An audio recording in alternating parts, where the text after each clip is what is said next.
This is a mock interview conducted by ForumIAS Academy at New Delhi. The interview panel includes eminent professors, retired bureaucrats, and other luminaries. The objective of the program is to acquaint the candidate with the format and expectations of the personality test conducted by UPSC.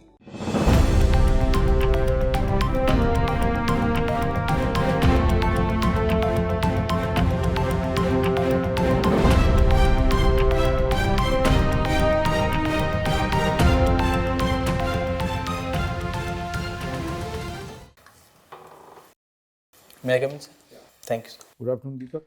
I said good afternoon. Good afternoon, sir.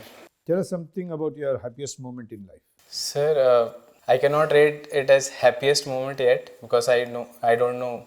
There may be more happy moments, but there are some happy moments. Like when I got my first job, my placement, and when I got my first salary, I presented some gift to my mother. So this was one of the happiest because when I was studying in Kota for my coaching, so she sold her necklace for that. So this was one of the happiest moment. Okay. Which has been your most difficult decision in life? Sir, so far one of the most difficult decision was it was 3 years ago. I was offered a partnership in a startup, and since I was preparing for civil services, so I had to take the decision whether I should continue because I was failing in prelims at that point of time, and I got a good offer as well. So but I chose to go with my instinct that I should prepare for civil services. But so this was still now one of the most difficult decisions. You were born in Shivpuri. Yes. Why is it called the nature's getaway? Sir, there are multiple reasons for it. Since there is Madhav National Park, and recently it has been approved for becoming a tiger reserve as well by NTCA. So there is a Ramsar site called Sakya Sagar Lake, which has lot of bird species in there, and so there are a lot of small waterfalls, which also signifies Lord Shiva. That's why the name Shivpuri as well. Suppose I come as a tourist and you are my tourist guide. What would you recommend to me in Shivpuri? Sir, first of all, I would recommend you the food. Try the samosas, and gujia is famous in Shivpuri. So is it different from other gujiyas, or the samosa, is it different, or is the stuffing different? The stuffing it a bit different, especially in gujia. They make it in ghee, and the stuffing, the taste is different. I don't know the exact difference, but it tastes very different from other places. And so then I would take you to nearby. There is a jharna waterfall called Badaiya Kund, which is nearby this Ramsar site as well. After that, if we have time, we will take a safari of Madhav National Park as well. Okay. Now this Ramsar site, there are certain Ramsar sites which are on the UNESCO list from India. Is your Ramsar site also one of them? So UNESCO list, sir, as far as I know, it is not included in UNESCO list. So you did your electrical engineering from which IIT? So IIT Delhi, sir.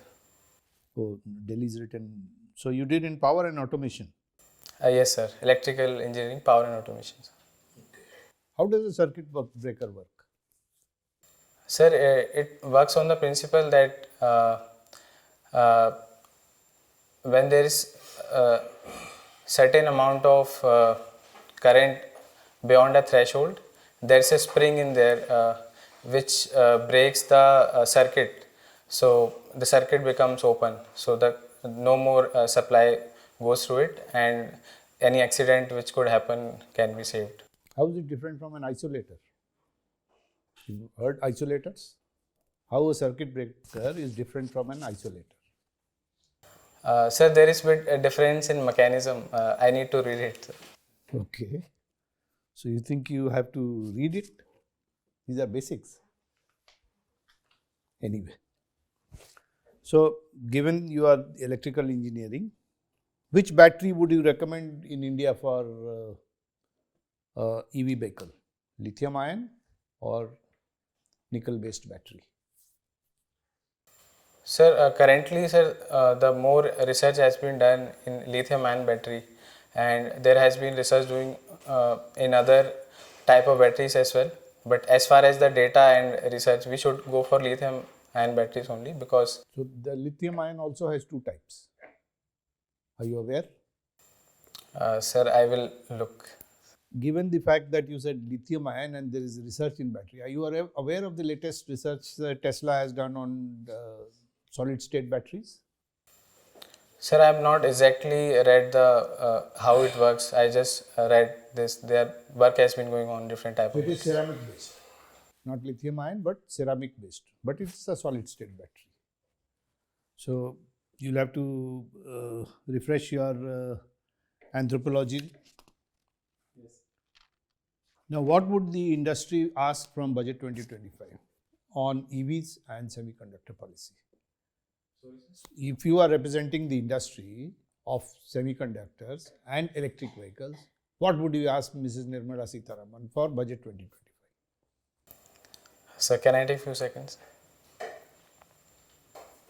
Sir, first of all, sir, from a point of view of ease of doing business, I would ask that single window clearances and so the infrastructure which is required to create. So because the issue is the charging stations, because of this adaptability is less.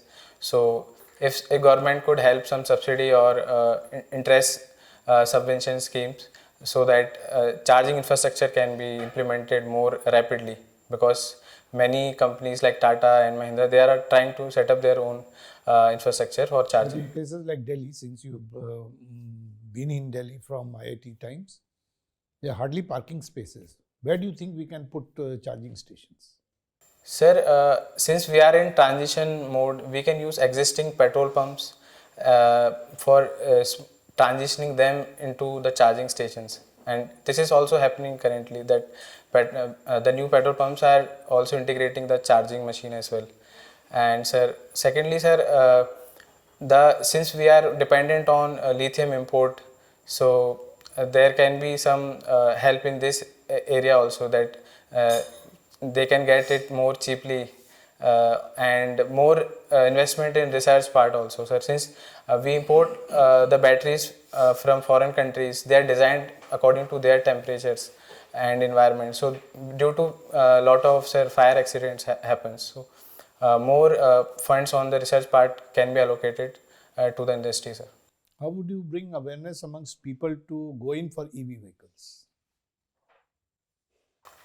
Sir, it's not that people are not aware of it, but there are some structural challenges. Like, first of all, the EVs are a bit costly as compared to traditional vehicles, and second, they are not more clear that how it will it is different and how it will save environment. So because there are some news as well that the cost of manufacturing an EV do cause pollution as well.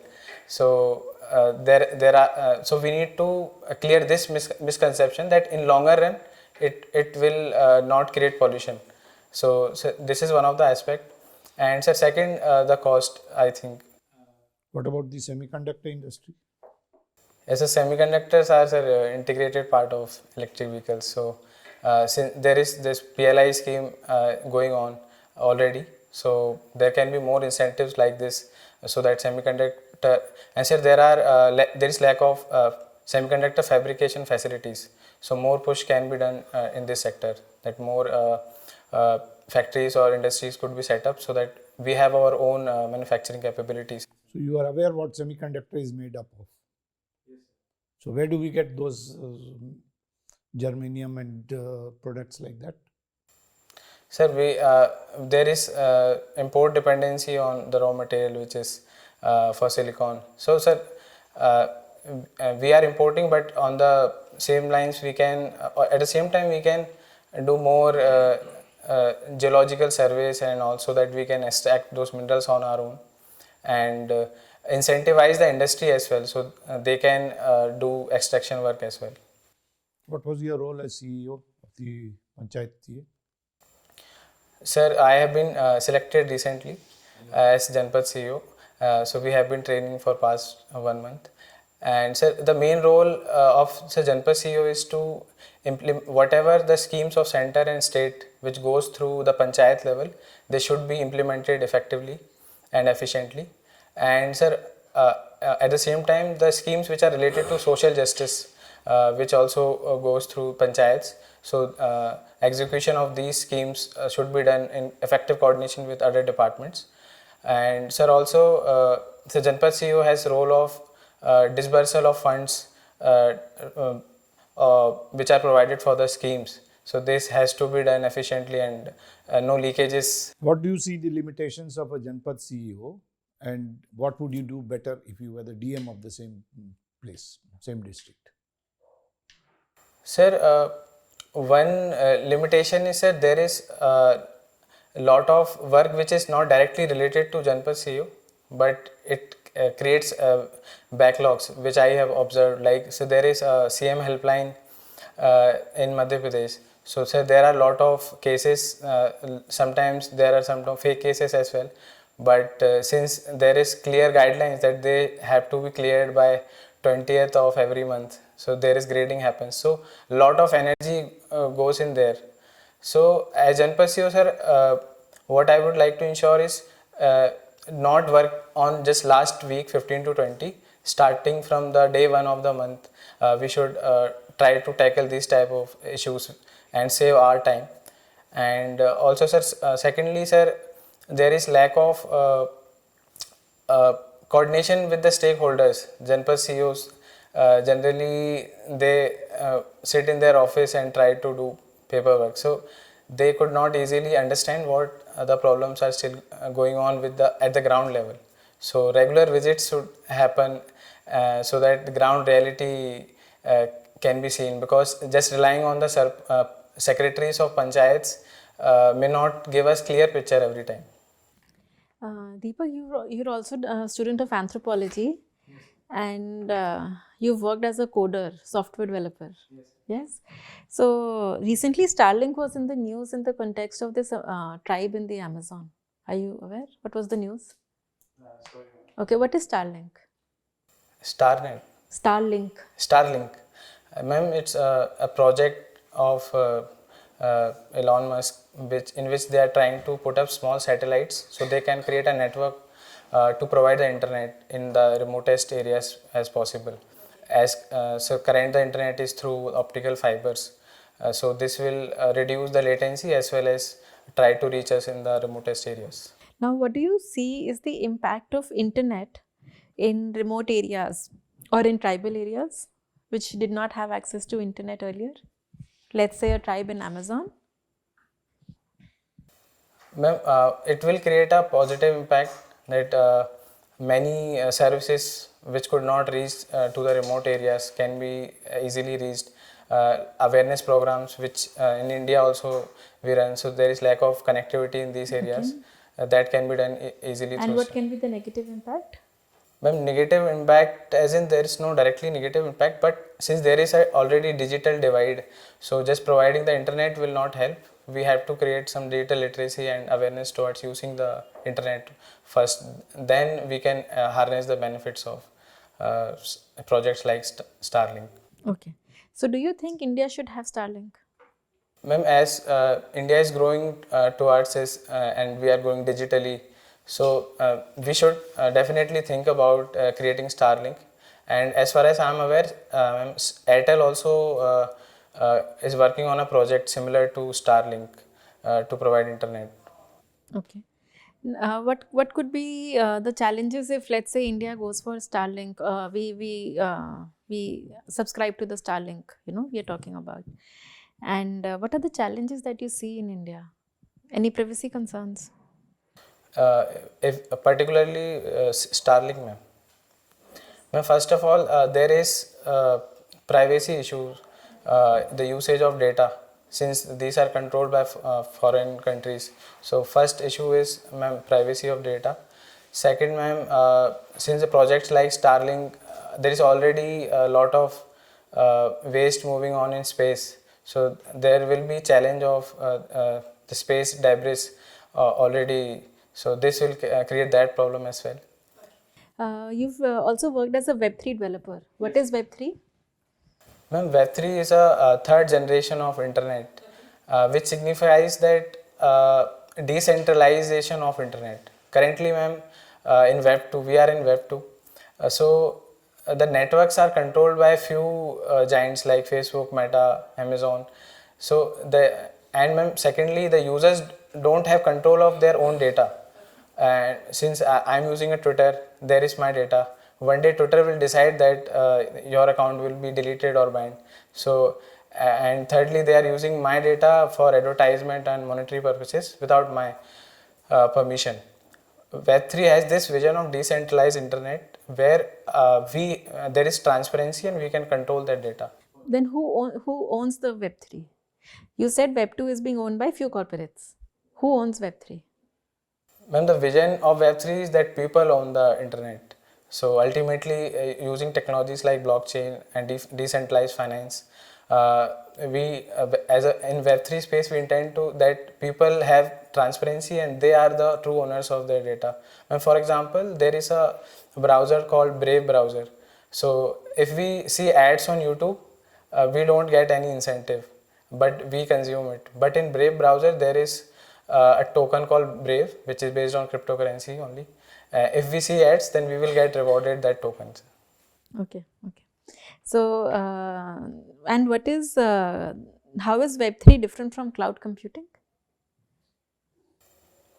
Ma'am, cloud computing is a technology in which we can access internet through servers which are remotely located. Cloud computing can be part of Web3 as well, because Web3 does not bound that decentralization means we are not using cloud computing. Web3 means since we are using blockchain, so there are different decentralized servers. And we can harness the cloud computing as well. Does Web3 also utilize artificial intelligence? Yes, ma'am. Ma'am, so we talk about metaverse in Web3, and I think AI and blockchain will make us visualize that how that metaverse will look. Ma'am, recently there has been a Twitter bot called Truth Terminal.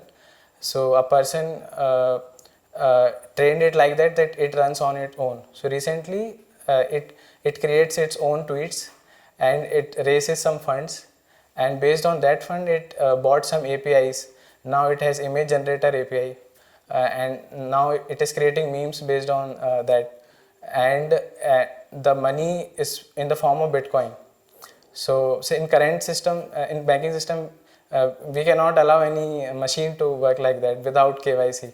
But Web3 allows us that. So I think, ma'am, this is... So isn't this a threat to the way we look at employment and humans? Isn't this a threat? Yes, ma'am, it is. We have a bot generates income. It buys its own API. It uses these API to generate more business and then grow bigger. Yes, ma'am. Ma'am, definitely it creates challenge to humans in terms of jobs. Also, ma'am, in terms of security as well in future. As I mentioned, a person only created this bot. So do you still believe that AI should be integrated into our lives? It is being integrated in our daily lives, slowly. Ma'am, we should not have fear of integrating AI with our systems. But at the same time, we have to be careful. So there has to be better regulations so that AI doesn't threat. You know, Larry Page talked about speciesists and he said that AI is a superior species, right? How far do you agree with this? What is your opinion? Ma'am, since AI is also known as like dark forest, because humans also exactly don't know how it works. We create neural networks, we create algorithms, but how it works and how it becomes that intelligent. So there is a gray area,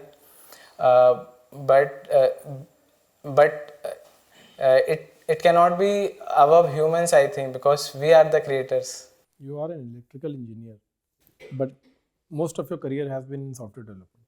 Why is that? Sir, my interest towards web development was started from second year. So I started exploring opportunities in that area only. and I found I have more interest towards this area, and I tried internships in this only. And similarly, I tried open courses as well in computer science, so it created more interest towards this. And also, sir, there is a reason that there are more job opportunities in this area, so seniors also push us to learn technologies like this more. Your hobby says Web3 development. Yes. Why is it a hobby? And what kind of projects do you undertake in Web3?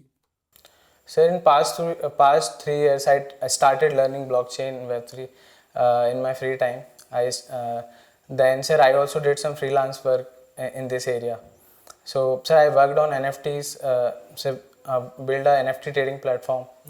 Also worked with smart contracts, and also sir, there are a lot of new layers coming on Ethereum. So there is one network called Blast, and so I try to work on that also. So I take it as a hobby because whenever something new comes, I try to learn it and try to understand it. So I take it as a hobby. Can you define blockchain for me? Sir, blockchain is a distributed ledger system in which the information is stored in blocks and based on cryptographic algorithms, and each transaction is verified based on certain mechanism. You are a big fan of Web3, which is emphasizing on distributed networks. Government of India is focusing on data localization. Are both of these antithetical ideas? Sir, government focus on data localization is not in terms of they want to centralize the data.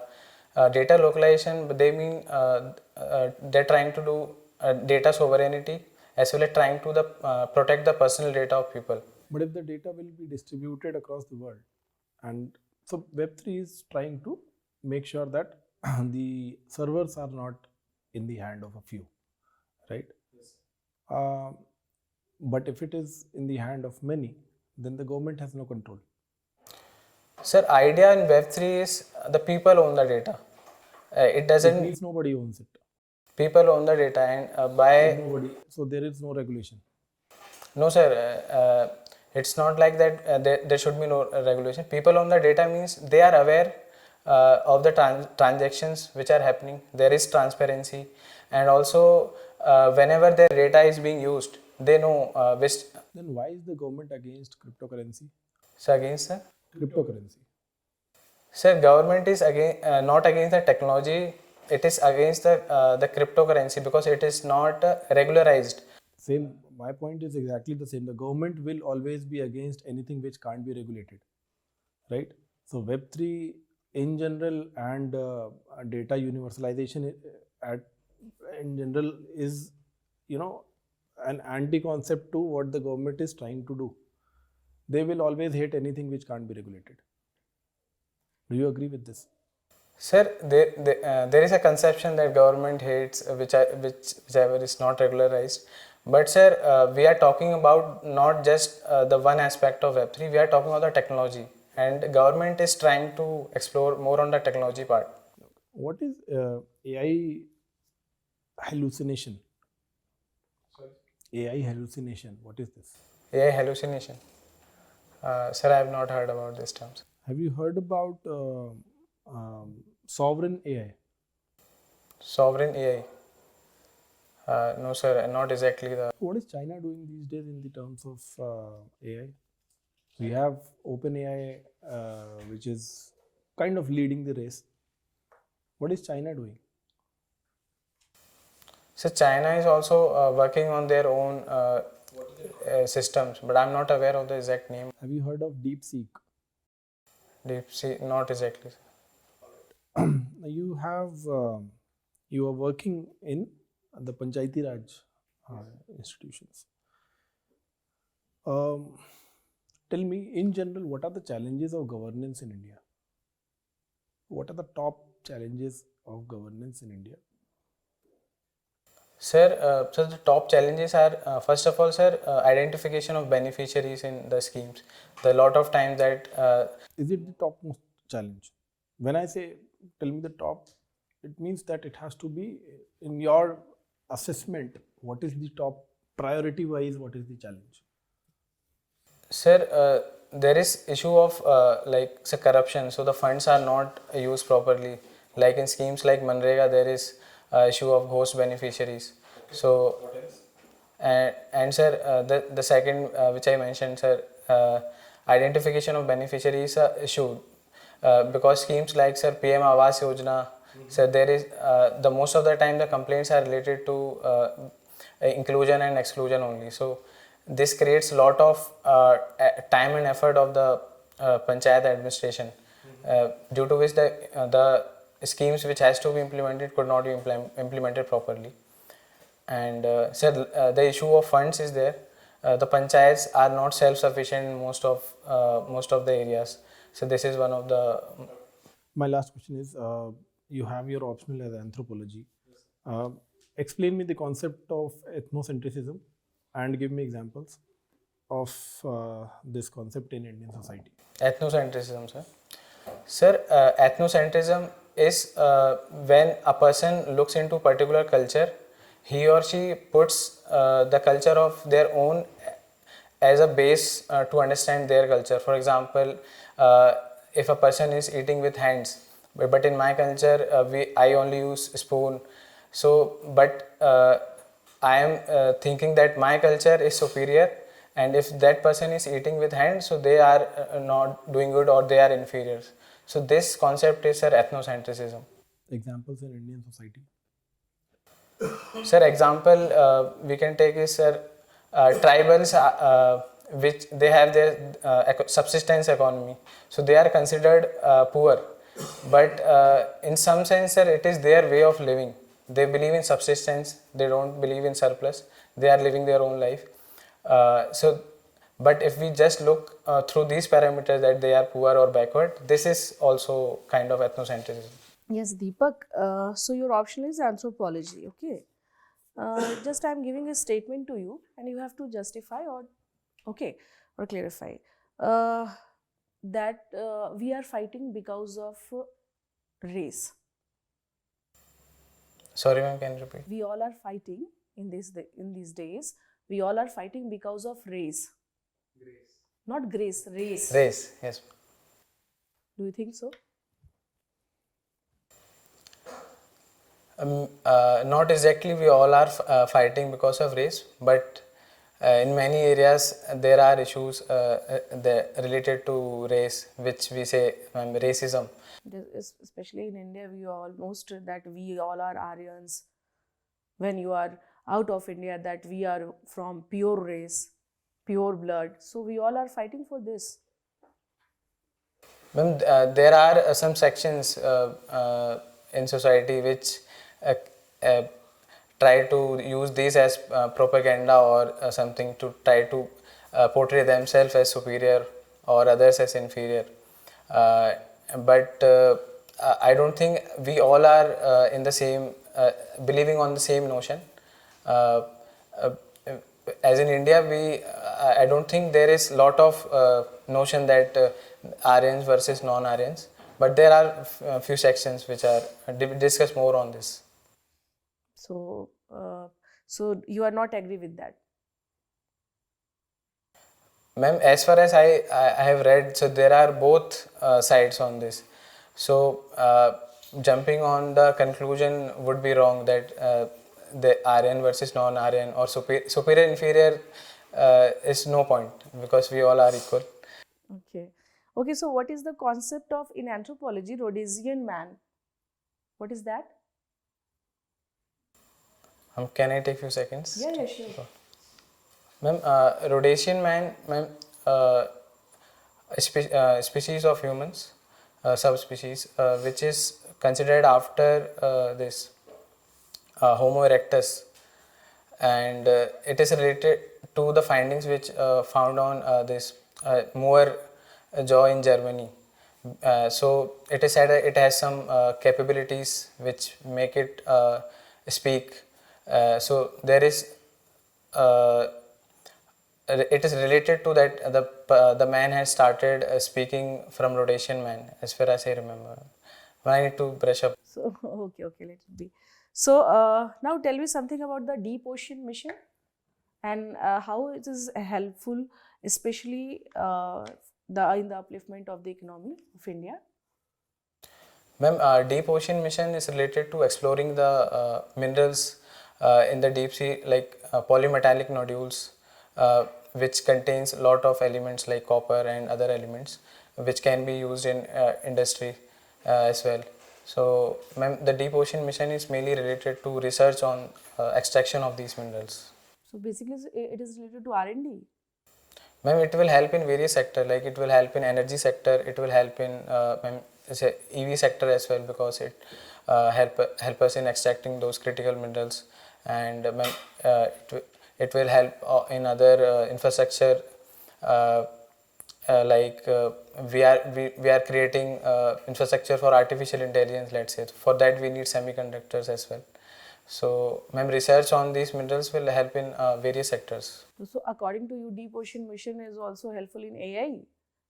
Indirectly it will help, because it will help us creating the infrastructure which is required to. Okay. So you are from Madhya Pradesh. Now tell me something about the Saharia tribals.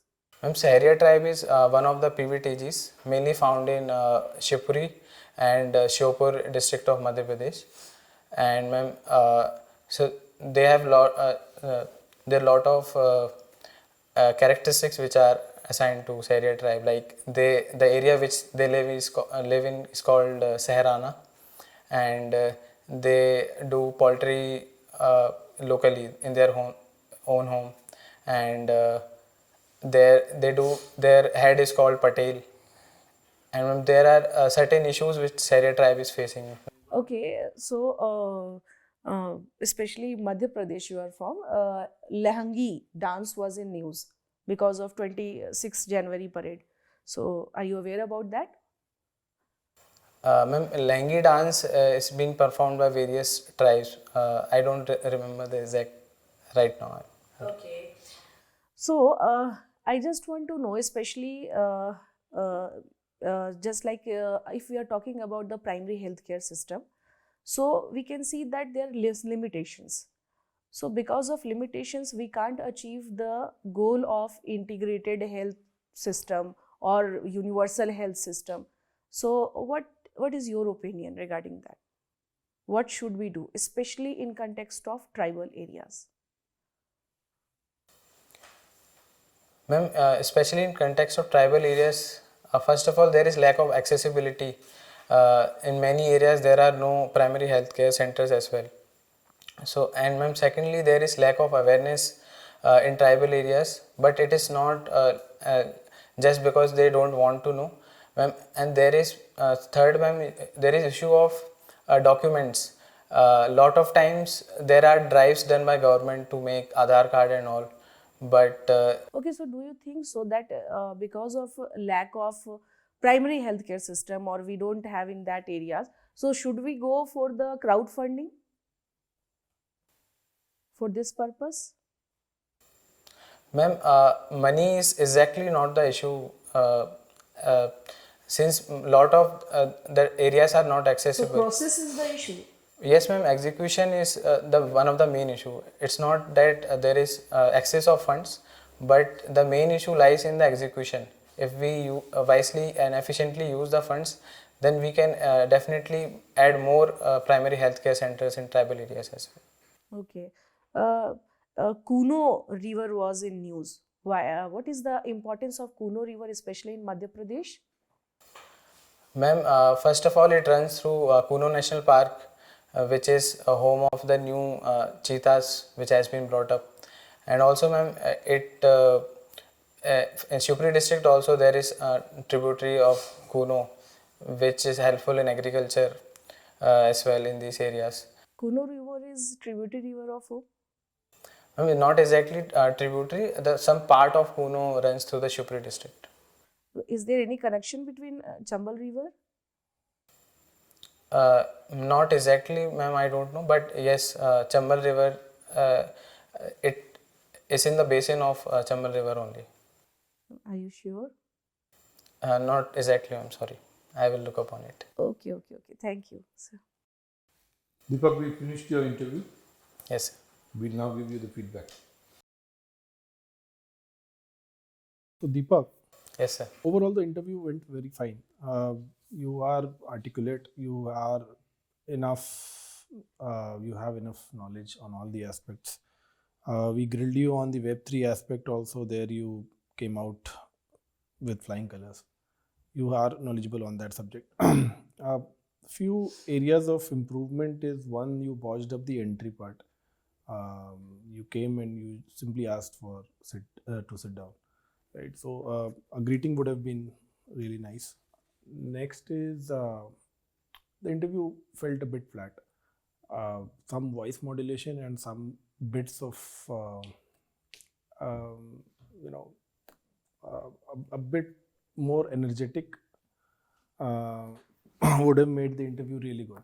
Otherwise, it was not bad. It was good, but to get that extra 5 or 10 marks from the board, you can pump up the energy a bit more.